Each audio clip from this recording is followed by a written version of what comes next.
I have been joined by Fred Agyarko Oduro, who's the acting dean at the Studies and Research Institute of Local Government. We are also expecting Kofi Kapito, who's the CEO of the Consumer Protection Agency. Good morning, Mr. Oduro. Good morning. How are you? By God's grace. This is the first time here in the new year, right? Yes, so that's new year. Many happy returns. How's your new year going so far? Well, as not quite as I wanted, but as I expected it. Yeah. How did you want it? Well, the politicians have started their thing. It's an election year. And yes, I just wish the elections will be over and we'll have our country. Wow. Okay. Well, hopefully this year will be an easy one. Really? Hopefully. Let's take a look at our first story. I'm reading from citinewsroom.com. It says, PAC orders arrest of 2 persons over malfeasance at Dziffa Akua Assembly. So 2 persons who appeared before the Public Accounts Committee on Monday have been arrested over irregularities at the Dziffa Akua Assembly in the Western Region. The 2 were picked up by officers at the Parliament Police Station. The 2 persons, Dziffa Akua, a former district finance officer of the Assembly, and James Esilfi, the current district finance officer, were accused of conniving to lie to the committee over irregularities cited in the report when they appeared before the committee on Monday morning. After first meeting officials from the Assembly last week, PAC raised questions about some 62 payment vouchers that could not be accounted for. After further inquiries, PAC could only trace 9 of the payment vouchers. So 62 payment vouchers not being accounted for, and PAC was only able to trace 9 of them. During the meeting, the Assembly was asked to recall the former district finance officer who had been transferred outside the district to reappear on Monday and explain the absence of the vouchers.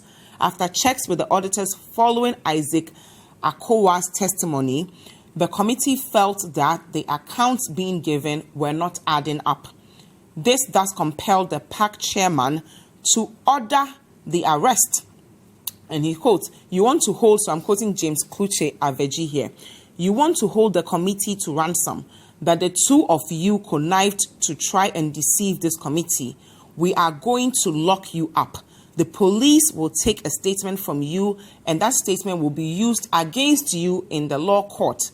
We, the Public Accounts Committee, will not prosecute you. Instead, the government will take over this case." So that's what he said during the sit-in, and they are already considering the Auditor General's report for 2015 and 2016 on the management of utilization of the District Municipal Assembly's Common Fund and other statutory funds. So, Mr. Oduro, let me come to you with this story here.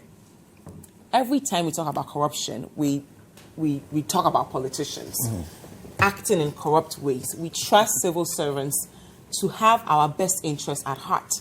And there you have it, 2 civil servants conniving to just do something with 62 things that are not being accounted for.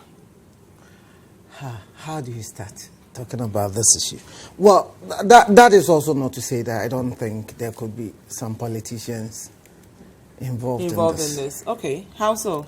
Because if we go to our Public Financial Management Act, which was passed in just 2016, there are significant improvements that we put in there to ensure that there is greater public accountability for the use of public funds. Okay. And then if you take the Assembly, for instance, we have the account holder, and we also have the Chief Executive. So if you look at the finance officer of the Assembly, yes, definitely a finance officer will be a signatory to the account, so as the district chief, district coordinating director.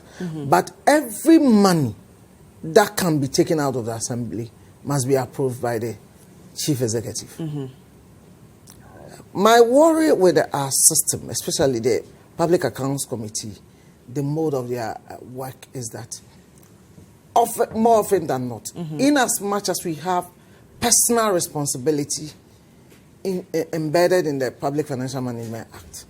When they are calling people to come and answer questions, they don't call in all the people who were there when some of these things happened. But these two men were in charge of the payment vouchers, weren't This they? is just the first time that I'm hearing of such a situation. Okay. It could have happened, but I'm not privy to. But I had wanted to see them bring in the then chief executive who was in charge of the assembly. Okay. I would have wanted to see the then coordinating director. But these are finance officers. No, these in people... charge of see, 62 payment vouchers. Before, so they can account for them. Everything must be... every payment must be made. The chief executive must approve, and the finance officer and the coordinating director will be signatories to the check. Okay. So I want us to be having some of these people to account for their stewardship, especially when they have approved or authorized the use of public funds. But this is a special case. It's the first time I'm seeing a situation like this, and I'm very happy for it. But I think it is not enough. Okay, what more? I want to see more of these. Again, the worrying thing for me is that as Dr.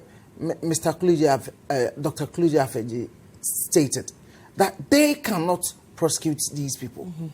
This is also one of the things that worries me. Why? Because, so we have a public accounts committee, which is virtually a toothless bulldog, if I could put it that way. Because now they've asked for the arrest of these individuals. What is going to happen? The police must go and continue with the investigations. The work of PAC ends. They can't do anything beyond what they've done. Yeah. It's good that it is highlighting the filth and the corruption in the system. But I am not happy because there are too many of these issues in our system. If you pick the Auditor General's report for last year, and just for the MMDs, it is replete with so many of these instances. Is it an issue of lack of training or people deliberately stealing from the system because they know they will not be caught or held accountable for their even actions? If they are caught, they don't expect to go to jail. Why not? You remember, I believe, was it last year or 2 years ago, that for the first time, after Occupy Ghana had taken the Auditor General on, the Auditor General made a bold statement. And in fact, he indicated a number of people have been surcharged. You know, the Auditor General has got the constitutional mandate to surcharge people who have wrongly applied public funds. Yeah. He came out with this statement, and all of us were excited that at long last something was going to happen.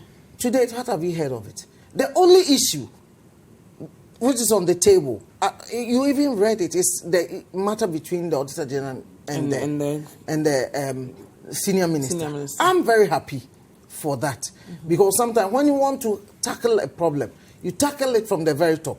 You make the people at the top very uncomfortable so that those at the bottom will feel that if the big people are even being made to account, then what about me? But don't you think that when we hold these people at the top accountable and we kind of look over those at the middle, then they begin to feel invisible and they can do whatever they want with our public funds and think they'll get away with it because after all, we'll come after the politician?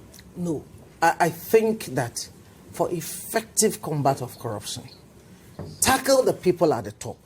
Because most often than not, they have the ability even to check those below them. Half of the time. I can't prove it, but what happens often is that when the people at the bottom are able to entrap the people at the top with some level of corruption, it gives them the leeway to do anything. And they know that you are corrupt. How can you come and accuse me of corruption? So once they get you to do the wrong things, it's easier for them at the lower ends to also do their own thing. So if we start taking on the people at the top, it will be easier to take the people, the lower level people. Okay. So that is my perception. If you really are serious about fighting corruption, that's the way to go. Okay. Thank you very much. We have been joined by Mr. Kofi Kapito, who's the CEO of the Consumer Protection Agency, who promised me that he will be on time next time. Good morning. Today I brought a cane. I brought a cane for you. How are you? For you to cane me. You know, let me say good morning. But unfortunately, see, Ghana, like he's saying, we don't hold people at the top accountable. It took me 15 minutes from Boomerang to here. Something that should take me 5 minutes, because at the Vodafone, the old Orion Cinema, the truck people have decided to block a 3-lane highway to become one. And there are 3 police officers standing there. Doing nothing. And I had to call one of their big men. Wow. Okay. It doesn't make any sense. Ghana, we're not serious. When you say somebody will call you, oh, why did he say it's under MPP and so what? If it was bad under NDC and I said it, what is wrong if I say it under MPP? It is bad, let's face it. Oh, we're glad you can make it. It is not proper. It is irritating after 16 years. Basics, we can't even do it. Mind is an election year. It doesn't matter. That's where people get away with murder. Because if you start moving them, what's going to happen? They're saying we're going to vote against you. Yeah. If the chief executive of AMA should send the people there, you have a top party person say when it gets to election time, go and prosecute the campaign. Hopefully we do. That's what we do. We rules, allow everything to be politics to cloud because everything. The political parties don't know what to do. Period. Okay, so it's as simple as that. Because if you know that it's about the economy, it's about infrastructure, and blah blah blah, and you are doing it, you think Ghanaians are stupid that we won't vote for you? Yeah. Okay. Come on now.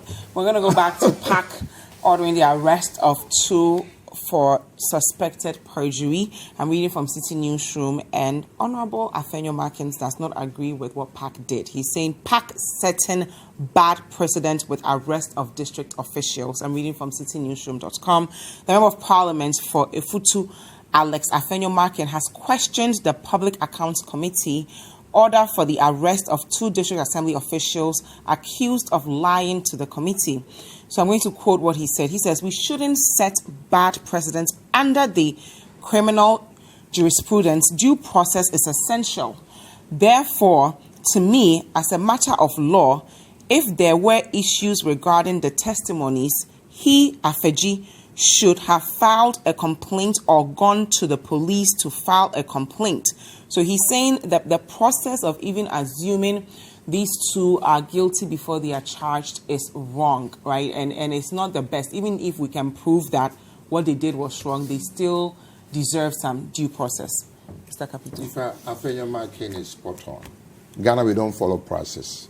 You know, this is the second time that it has happened that the committee has ordered an arrest of a person. I think a year or 2 years ago, a gentleman who was accused of embezzling monies that was meant for his brother's wife and children. I think the brother was shot by the police, and then government compensated the wife and the children. And then the brother, took the check and squandered the money. So when they called him, there on camera, they arrested him as these 2 gentlemen also were ordered for an arrest. The question is, we like to tackle the low-hanging fruits. Are they really low-hanging fruits when seriously. They are directly in charge they are of the payment vouchers and they can't account for 62 payment vouchers? How can you tell me that these 2 individuals can connive to that level? How not? Like he said. How can they not connive on that level? Because everybody is in on it. This is a country that if you go, somebody will tell you order from above. Who the hell is the above? But when we keep excusing the actions of civil servants, I agree. That's why the buck stops with you. Okay. If you're head of any institution, and you allow the junior people to mislead you and misrepresent, then you are not fit to be there. Okay. It's as simple as that. Ghana, time has come when we give you a position as a head of an institution. It is your responsibility to make sure that anybody below you works according to what the law says they should work. I agree with the fair market. Where's the due process? Yes, let's say the guys have stolen the money.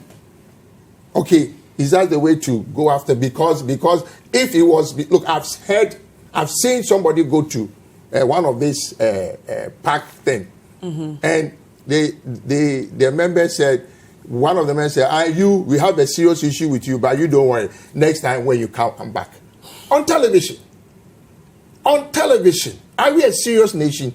Here we are gallivanting the corridors of UK, trying to woo investors to come to Ghana. And this is how we will behave when the money comes.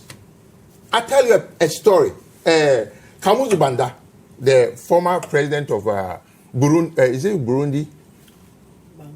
Malawi. Yeah, but Kamuzu Banda, the man who claimed that he's president for life, came to UK in the 80s to borrow £1 million. That was the time that VCR, all those things were coming. The BBC did a hidden thing on them. They were walking on Tottenham Court Road, buying this, shopping this. He stayed at the Dorchester Hotel, took the suite, the most expensive suite in the hotel.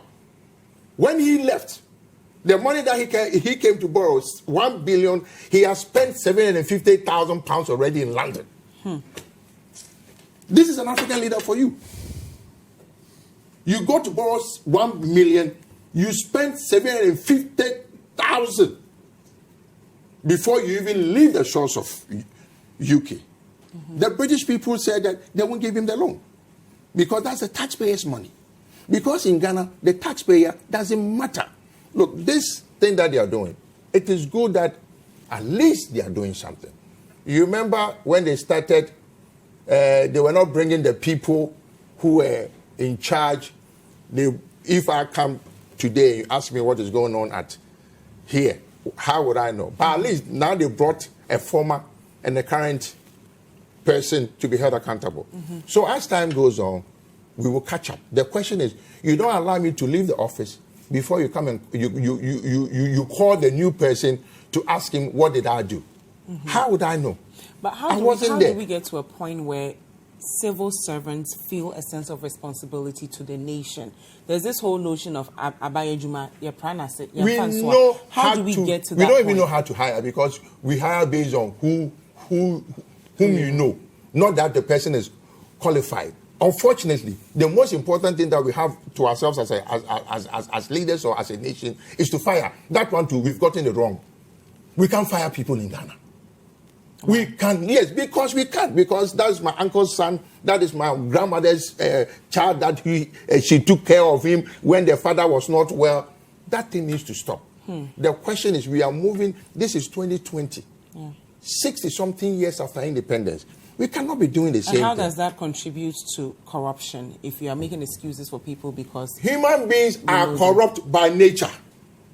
Human beings. You can go and ask the people who look in the brain. The scientists. Yes. Human beings, we are prone to be corrupt. It is laws, regulations that makes us a little better than animals. Look, somebody told me, so he said, if God taught Lucifer will change, he wouldn't have sacked him, because if he allowed Lucifer to stay up there, all the angels would have been corrupted by now. We need to fire people. And time has come. I am highly disappointed that 16 years, we can't even get it right. Things have come out. When they appointed citizens vigilante, the special prosecutor, I said it's a waste of my time. Yeah, it's a waste of my tax money. It's a waste. Why? What is the Attorney General's office doing? With all due respect, why should Matthew go and chase somebody who has chopped Ghana's money? It is not Matthew. I mean, what is the Attorney General doing? What is the job of the Attorney General? Or the state prosecutors, the people at Attorney General, what is their job? What is their job? This is the only country. Okay, special prosecutors are not just to go and chase after money. It is for a serious crime. Serious. Almost bordering on maybe the presidential misbehavior or misconduct. You don't put up a special prosecutor to go and chase after Wayomi. Why? As if you don't go to the same school. As if you don't learn the same things. I don't get it. What is wrong with Ghana? I am highly disappointed because, look, like I said, I would give them the plus for at least this time holding some people accountable. No, bringing a former and a current administrator. That at least they say the two of them. Because when I heard the chairman, his issue was the guy had actually tried to use is it a cute? No, the tip. What? Yeah, to cover something. Okay. The issue is we know what is going on. Okay, we know everybody in Ghana given opportunity will steal. Well, everybody around the world, it's not just Ghana. No, but you see, around the world you won't steal because the law will not allow you to steal. Okay. You know, look, we are jokers in this country. When you say it's not about MPP, but how do we also get to a point where we begin to tighten this up? Because we do have to fight corruption for the sake of the next generation. I always say something to my friends that if you are my sister, if you are my friend, and I'm ever the president of Ghana, I'll be stupid not to give you a job. And I'll also be stupid not to hold you accountable. Okay, so on that note, we will go for a quick break. This is Breakfast Daily on Citi TV. Thank you so much for staying with us. If you want us to hear what you're thinking, the hashtag is Breakfast Daily and the WhatsApp line is 0550585832. Up next, we'll be looking at the FX committee. Don't go anywhere. We'll be right back. Welcome back. It's Breakfast Daily on Citi TV. Thank you so much for staying with us. And again, if you want us to hear from you, you see hashtag Breakfast Daily. The WhatsApp line is 0550585832. If you're outside Ghana, the country code is +233. I still have with me Mr. Fred Agyarko Oduro, who's an acting dean of the Studies and Research Institute of Local Government Studies, and Mr. Kofi Kapito, who's the CEO of the Consumer Protection Agency. Before the break, we were discussing two people who have been arrested for some, 62 vouchers that have not been accounted for. Fenyo Makin Honorable is saying that the way that PAC went about it is wrong. They are still innocent until proven guilty. Mr. Oduro, let's hear your last remarks on this issue of the civil servants who've been arrested. I'd rather beg to differ with Honorable Fenyo Makin because, for starters, I don't think these people have been pronounced guilty. Okay. The chairman of the committee stated that they should be arrested. He stated they are not going to prosecute him. He is asking the police to conduct further investigations. So as far as I'm aware, I don't see any point where their rights were trampled upon.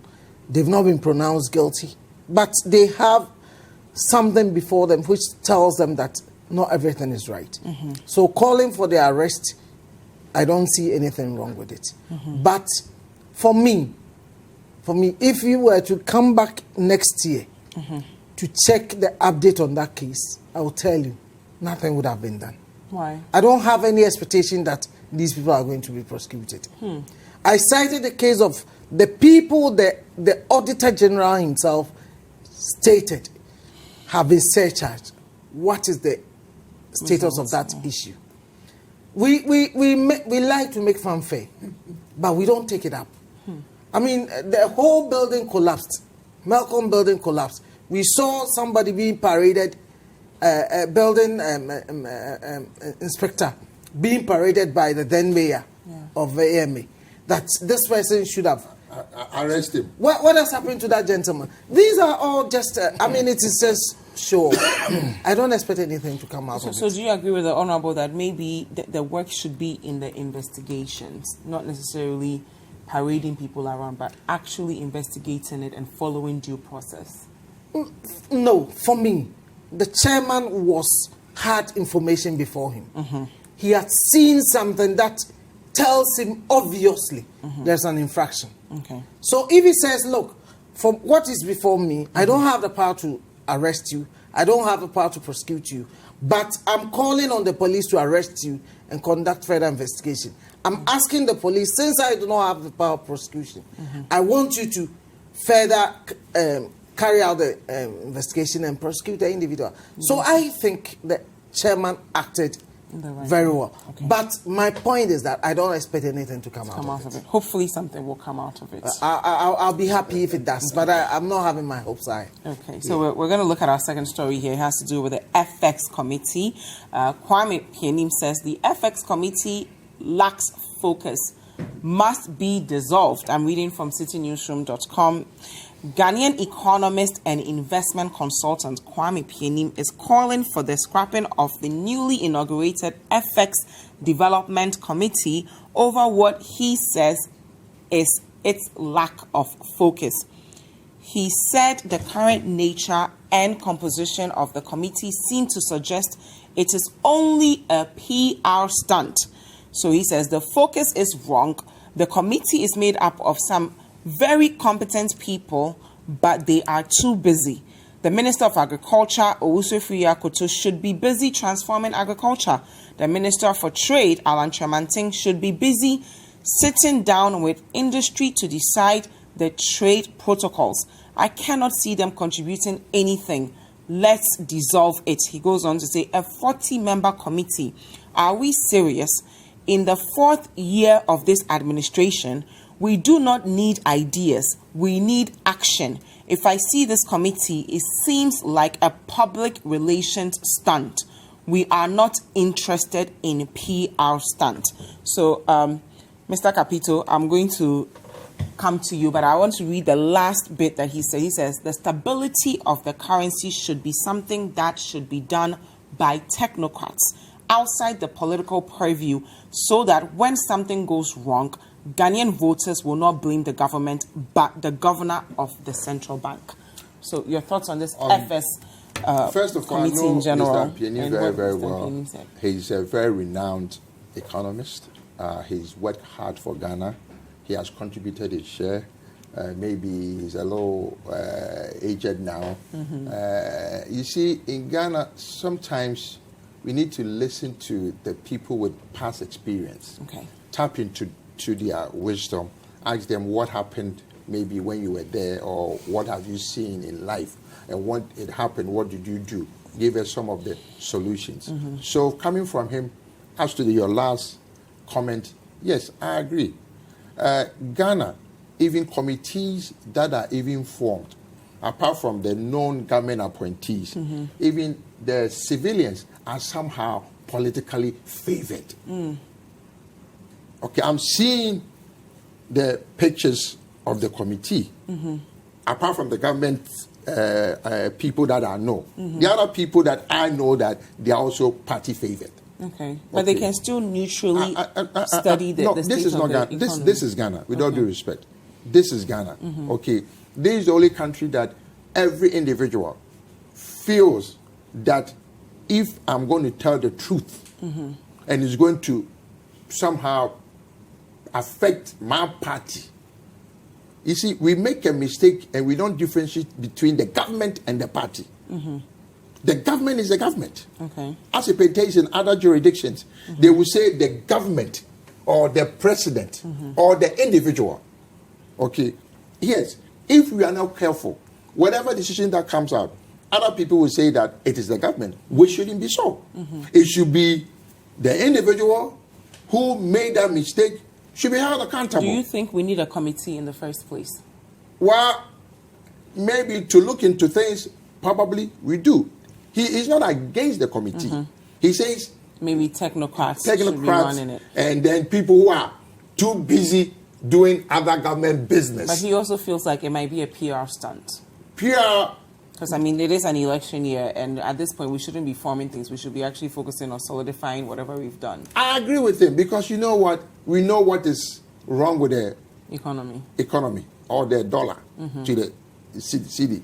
The question is, yes, government has tried so many ways, infusion of bonds and all those things to stabilize the currency. The question is, what is wrong with the Ghana city? Do we need a 40-member committee to answer that question? We don't need a 40-member committee. Why? Why do we need a 40-member committee? I mean, it's even going to be complicated. How so? 40 ideas? Well, different backgrounds, different This ideologies. This is a very complex issue that our currency isn't growing the way it should. This is an economy. I don't need a Mokola woman or some business person. The question is, we know the people who are in charge of Ghana's economy should be able to tell us, look, like we've been saying, we import more than we produce. But it may be more complex than that. No, but that is the excuse given to you and I. Okay. I don't know about any other excuse. Okay, and then another thing is the way we sign agreements with investors. Look, we have signed agreements with investors that we allow them to take 100% back. Repatriates. Okay, all their money. It is not proper. Okay, so maybe these are some of the things that we can sit back and say, let's review. Let's see how we can tell them to keep at least 20%, 30% here, so that at least it would cushion our economy. Look, and strengthen our currency. Anytime, I always ask this question: what does Ghana has as a natural resources that we control the pricing? What? Nothing. But even things that are made outside, coming back, also we don't have control over it. So yours that you have, you don't price it. What he is bringing you, you don't price it. Right. What do you do? Yeah. I had a debate with some guy in Washington some years back. He worked with the World Bank, and that was before all of a sudden I'm seeing this collaboration between Ivory Coast and Ghana over the cocoa price floor. The guy told me that, he said, Kofi, do you know you and the Ivorians, you are not very, very smart. Why? I said, why? He said, do you know OPEC was not formed by any of the big countries? It was formed by small countries that produce oil. He said, can you imagine Ghana and Ivory Coast coming together and dictating the price of cocoa? So we're moving towards the right direction. We are moving, but the question is how many years now? But we're still moving. Okay, and now, hold on. Now the white man has even invented an artificial substitute for. Yes. It's still not as good as the original, Mr. Oduro. Touch on the bit about the FX committee and Mr. Pianim believing it's a PR stunt and we shouldn't really be focusing on that. Without doubt, Mr. Pianim has paid his dues as far as his contribution to the economic development of this country is concerned.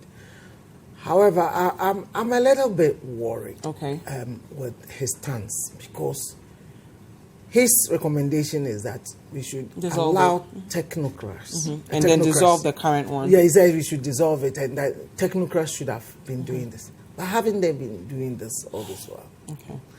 My question is that if you do one thing over and over and over and you are getting the same results, which is not good. That's the definition Can of we madness, continue to do that? Because as we speak, Bank of Ghana is responsible for the FX. I mean, you go to the technical people at the ministries and in the bank, at the Bank of Ghana are responsible for these things. Nobody has stopped them from doing what they are expected to do. But, I mean, at independence, what was the CD to the dollar and to the pound? Stronger. Not too long ago. And that before. In the early 2000s. 2007. It was 98 pesos. We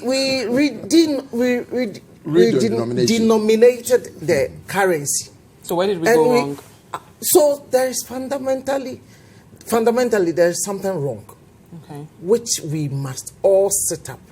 We can't use the same approach. And do you think this 40-member committee might be the solution? Well, if it is not the solution, what is the alternative? The alternative, I believe, is not what Mr. Pianim is. What would you propose? No, that's why I wouldn't condemn what I don't think will not work. Okay.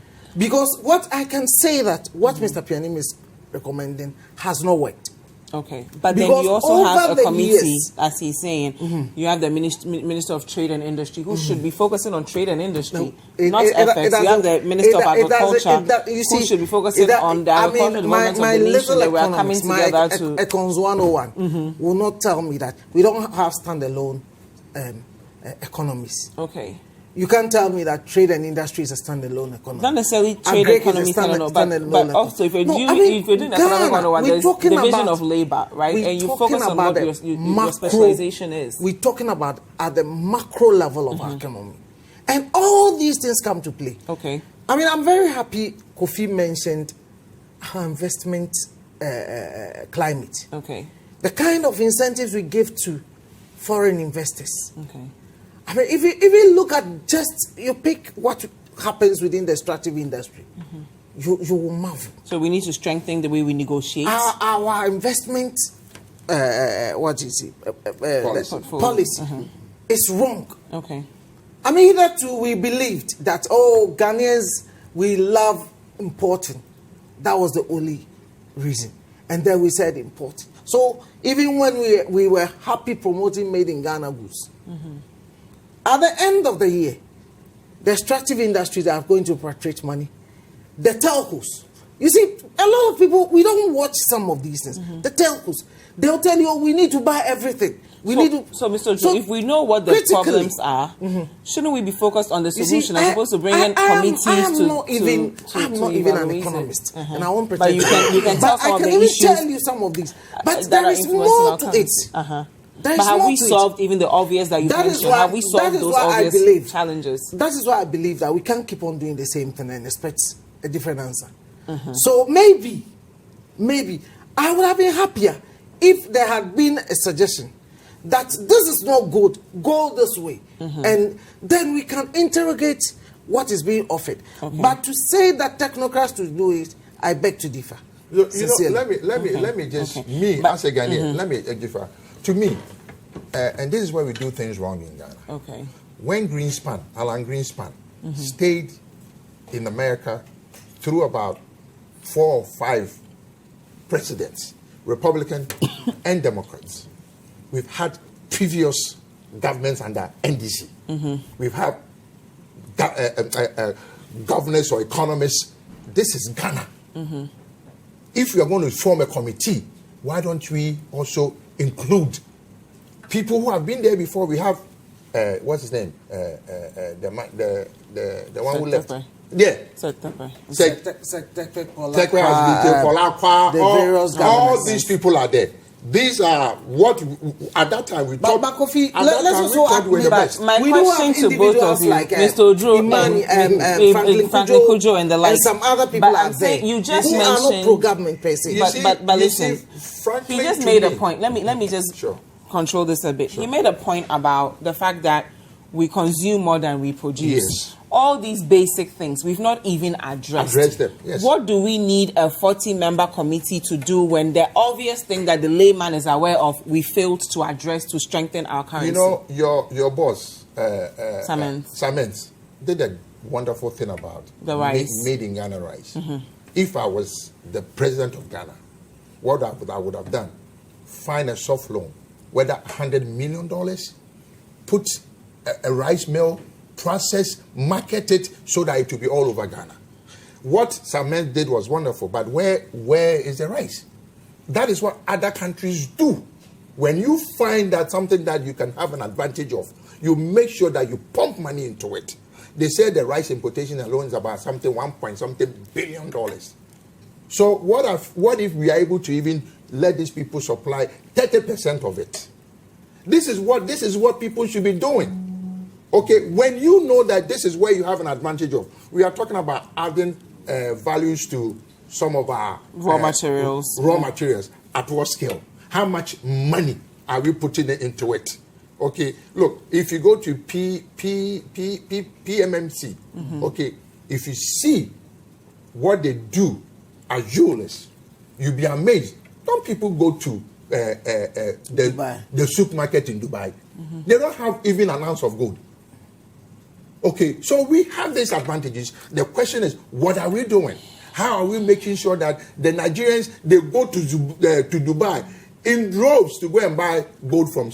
It's only 45 minutes, Nigeria to Ghana. They can't even drive. That is my point. So that's why I'm saying people who are in charge sometimes don't think outside the box. In Ghana, we are in the box, and we are not thinking outside the box. In other jurisdictions, they think outside. Ghana, if you dare tell somebody oh, can you remove this cacao? No, this is Ghana. We don't remove it. So if you don't remove it, how would you know what is at the back? That is the problem of Ghana. If we know where our strengths are, let's make sure. This Nike many years ago, was it Afromosis? In Ghana, we call it Afromosis. Medomewu, where the farmers, the tithing. It was a Peace Corps guy who went to Kenya and saw that the Kenyans, when they go to the farm, this is what they wear, and nothing happens to them. He came back, sold the idea to Nike. Look what happened to that thing. Every student was wearing it, including individuals. We don't think outside the box. We've had people here. The boy who got in trouble, the man, he's not even a boy, he's the man. Herman Chinwe. Yeah. Do you know he was featured in Newsweek, not Graphic, not Times. There's nothing wrong with Graphic. No, I'm just saying. Newsweek, that we all respect that as the next Bill Gates. I do have to wrap you up. So what happened to him? The boy who President Mahama put on the standard, he made shoes, Hoffman or whatever. Hoffman shoes. What has happened to him? When I was a kid, we have people making shoes in Ghana. Butter. Yes. So what is wrong with us? We are not a serious nation, period. Okay, so we're going to move on to our final story here. And of course, this is still Breakfast Daily on Citi TV. If you want us to hear from you, the hashtag is Breakfast Daily. And the WhatsApp line is 0550585832. If you're outside Ghana, the country code is +233. It says here, the final story, political parties against new register eye 20,000 turnout for demonstration in Kumasi. I'm reading from citinewsroom.com. It says the National Democratic Congress branch in the Ashanti region expects 20,000 people to join in the inter-party resistance against new voter register in its Kumasi protest against the compilation of new voters register today, Tuesday, 21st January 2020. I'm going to quote what the NDC Ashanti Regional Secretary Kwame Zu said. He says, we expect to see no less than 20,000 pour onto the streets of Kumasi tomorrow, and this is our bid to demonstrate and convey our displeasure at the consultative posture of the Electoral Commission. They're going to ensure, the police will ensure that everybody is safe. We already know that the president came out to say when they demonstrated against the NDC, someone ended up being shot in the eye, the young man ended up dying. But at least NDC gets to demonstrate peacefully under the NPP administration. So, Mr. Oduro, your thoughts on this demonstration that's going to happen today? And yes, it shows the deepening of our democracy. Okay. That people, when they are not happy, can exercise their constitutional right to demonstrate. I'm very happy that there is going to be a demonstration and there is no fear in the air, as earlier on in our democratic journey we used to experience. So it's a good sign for us, and it's a democratic right. Nobody can take it from them. Should demonstrations always be led by the minority party, or just regular Ghanaians can just come up and say without any political that is a bane of our country. That, I mean, people in power always will tell you everything is fine. And people in opposition will always tell you everything is wrong. So there's never a middle way. So sometimes discussing some of these things become difficult. Is that a way to develop a country, though? Well, I mean, we will get there. I think I prefer the system to any other I have seen. Okay. So let us take what we have. So if today, I mean, go back to 1993, even 2000. And even about 3-4 years ago, if there was going to be a demonstration, what would you have expected? This your road, there will be problem on it, and the likelihood there's going to be this hot water something or tear gas. It's very the water cannons and the tear gases. It was an expectation, but if we can develop our system that people can go on their demonstration and I may not even hear of it if I choose not to read the news that day, then it's good for our democracy. Okay. But beyond that, there's a fundamental issue we have to address. What is? This is an election year. Mm-hmm. People have set stalls. The EC has come out with its issues. Mm-hmm. The opposition parties have come up with their issues. We've even seen civil society also coming up with their own issues. Also bring their take on board. Mm-hmm. I think we cannot talk cross-purpose. Okay. Whatever the situation is, this is the only country we have. We need to sit down, devoid of acrimony and all that hot-headedness. One of the issues I have, I mean, what I feel sad about in this country, consistently, we have denigrated people we put in certain positions, especially the EC leadership. Sure. From Dr. Farijan. I mean, I know how Mrs. Charlotte Osei was not spared. All sorts of lies were said about her. Yeah. Very, very unacceptable things were said against her. Today, we have Mrs. G. Mensah. And from the very day she was sworn in, things that have been said about her, I mean, it doesn't matter who is there. We should begin to feel that these are also human beings. Mm. They feel sad, they have family members, they have kids, they have loved ones who will be saddened by some of the unprintable things we say about them. My plea is that, notwithstanding anything, we should be civil in our discourse. Thank you. Thank you.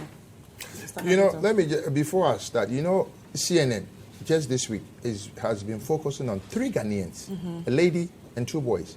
One is doing robotics. The other one has done something that generates electricity that is exciting for students who don't even have electricity. And then the lady is doing research on traditional medicines to cure, I think, asthma, or one of those things. Please, if these people are doing this, government, give them money. Stop giving money to people who don't deserve it. Give these young people, they are the next generation. Well, we have NEIP, so I'm just saying they've been showcased on CNN. Let's assume that they were hidden somewhere. They don't even know how to write a proposal. Okay. They don't know how to. These are kids. So John Kumar can give them something. No, I'm just saying it's not John Kumar's money. What you are doing? That's government's money. NEIP is a government initiative. Let me explain something. What these people are doing is not to give them those small money. So they need serious money that would prepare Ghana forward to compete. They are doing robotics. They are not doing some tire thing. But on this issue, what I'm saying is, to me, like Oduro said, this is Ghana. Sometimes this idea that because it is the government in power, come what may, we do what we want, it is not cool. It happened under the previous administration. I'm seeing it happening now. It is about letting us go to the polls, vote peacefully, and declare a winner.